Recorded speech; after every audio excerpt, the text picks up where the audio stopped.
But there is one thing that is at the core of the whole thing.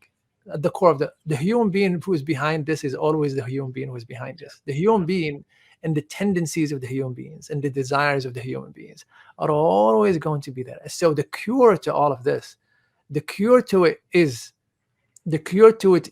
spiritual connection to Allah subhanahu wa ta'ala. That cures us from this, give us a shield from all of this. The emptiness of the human being that allow them to follow all of these desires, their carnal desires, left and right, left and right, left and right, no matter what form they could take. The problem is not, so these forms, they multiply because of the consumers who are flocking around them and jumping on them. So imagine if we educate the human being to tame their desires, to control their desires, to prioritize Allah subhanahu wa ta'ala. All of that will be bankrupt. They won't find people to do that if we educate. So the challenge, as people get into this, there will be more psychological problems. There will be more social problems stemming out of this. There will be more agonized souls in society. There will be more. So what's the cure to that? This is where we come in.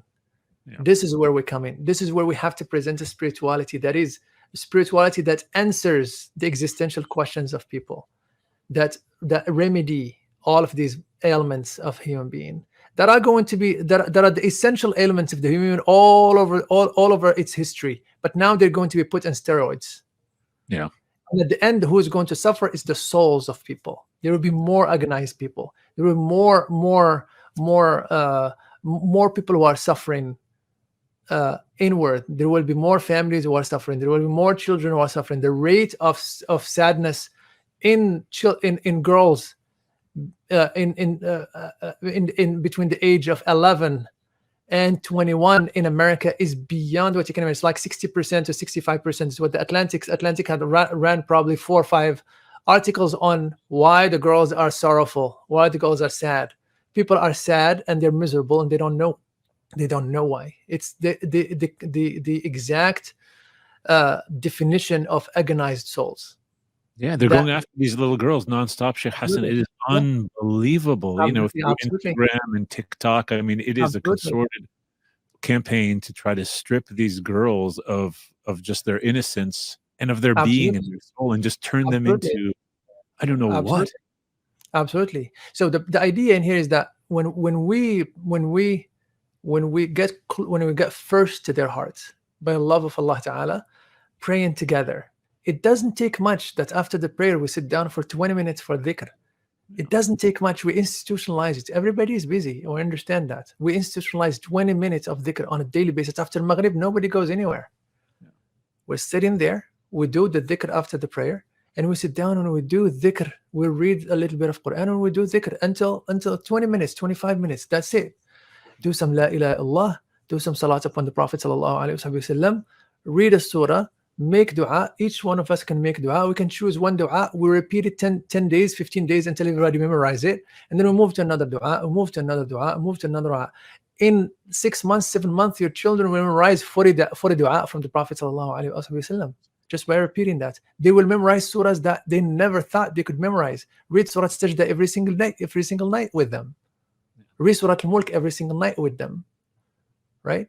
And that's it. And then and little by little, and that has an impact in them in ways you cannot, protective in way you cannot. That sitting facing the Qibla all together, making a circle, all taking our subhas and doing dhikr to Allah subhanahu wa ta'ala. That's something that will protect them. That's something that will render their hearts soft towards Allah subhanahu wa ta'ala. It'll give them an experience that they're always going to look back to, no matter how far they can go back, no matter how far they go. No matter how far they go, there is an experience that they live that will always bring them back. Yeah. Allah Ta'ala, bring them back to the Prophet sallallahu alaihi wasallam. Just wait for society to wait for the halaqas that are done once per week. Wait for YouTube to teach people. Absolutely not. There's something that parents we should never do, is to let the reign of education of their children and rear of their children in the hand of anybody else. Yeah. So everyone out there listening, listen, you know, we're responsible for our flock. So the Nabi sallallahu alaihi wa sallam taught us, you know, and just let's take it by the reins. husband and wife come together. Let's come together and say, hey, we want a prophetic home. Want a home in which the love of God and his messenger ﷺ is like filling these walls. And so mom and dad, just like if we were out of shape and we needed to lose some weight and we would change our diet and we would start to exercise, we need to all recognize that we're spiritually out of shape. So we need to change our spiritual diet. We need to start spiritual exercise, and we need to get our home in shape.